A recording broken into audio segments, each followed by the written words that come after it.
जय माता की, जय गुरुदेव। विश्वधर्मा चैनल आपका स्वागत करता है। मित्रों, आज आपको हम बताएंगे कि साधनारत व्यक्ति को या पूजा पाठ करने वाले व्यक्ति को अपने घर में यह 3 चीजें अवश्य रखना चाहिए। इन 3 चीजों को रखने से तीनों का अलग अलग प्रभाव पड़ता है। गृहस्थी सुख संपन्नता समृद्धि की ओर जाती है और हमारे जो कष्टों का निवारण होता है उन्हीं से होता है। क्यों होता है कि उन तीनों चीज में हमारी आस्था बनी रहती है और एक भाव, जो भक्ति का भाव है या उस देव के प्रति जिसकी हम आराधना कर रहे हैं।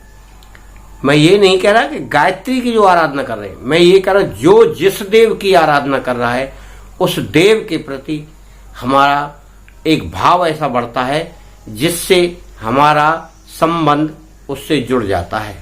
मित्रों, आप किसी भी चीज को देखते हैं तो उसको देखने से एक भाव पैदा होता है। इसी के लिए मैं ये चीजें बता रहा हूं।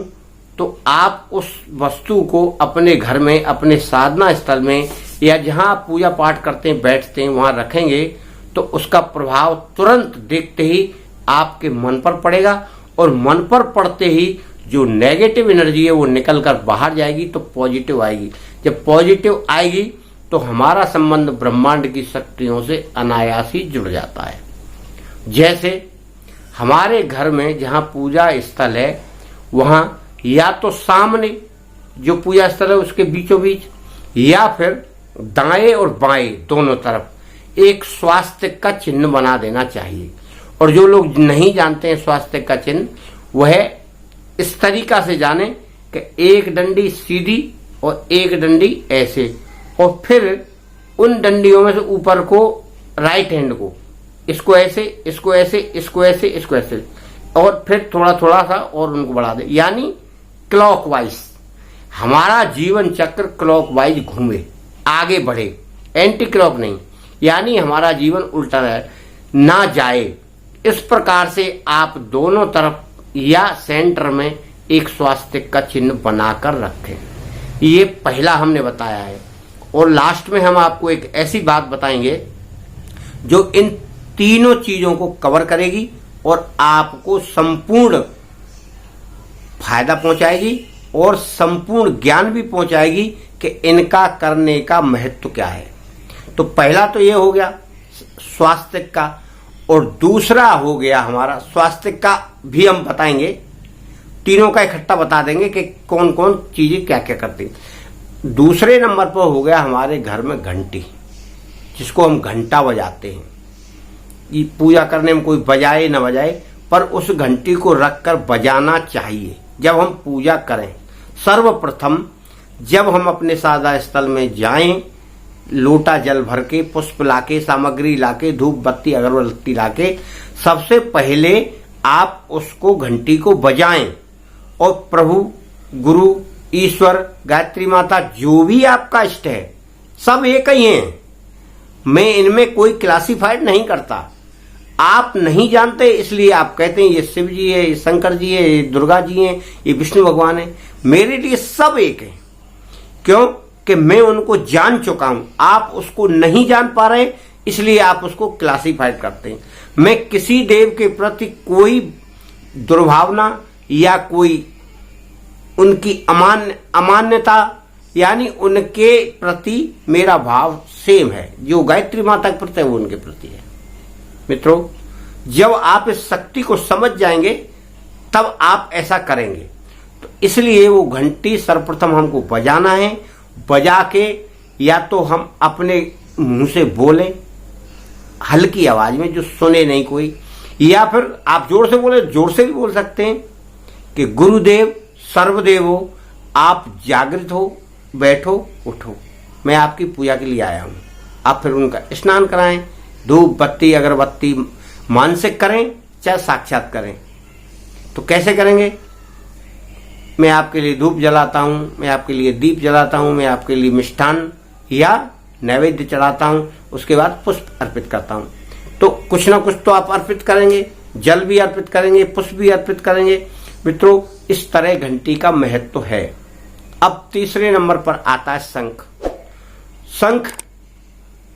शंख की आवाज जहां तक जाती है, ये विष्णु भगवान का प्रतीक है। इस संसार का भार, गृहस्थी को पालने का भार विष्णु भगवान के ऊपर है। उनके साथ लक्ष्मी जी सदा बनी रहती हैं। तो शंख बजाने से लक्ष्मी का आगमन होता है। आप कम बजाएं, मैं ये नहीं कहता पूरा मोहल्ला जाग जाए, मगर आप अपने मंदिर में उसी प्रकार घंटी बजाएं, उसी प्रकार शंख भी बजाएं। इन तीनों चिन्हों को, जो हमारे हिंदू धर्म के 3 चिन्ह हैं, उनको आप अपने मंदिर में रखेंगे तो आपकी सुख, समृद्धि और मनोवांछित फल की जो प्रवृत्ति है आपकी आगे बढ़ेगी और उसमें वृद्धि होगी। आप करके तो देखें, आप कुछ करते नहीं हैं, जानते भी नहीं हैं, मानते भी नहीं हैं। आप निराकार को मानो तो फिर कुछ करने की जरूरत नहीं है, परंतु आप गृहस्थी हैं, निराकार में आपका ध्यान ही नहीं लगेगा।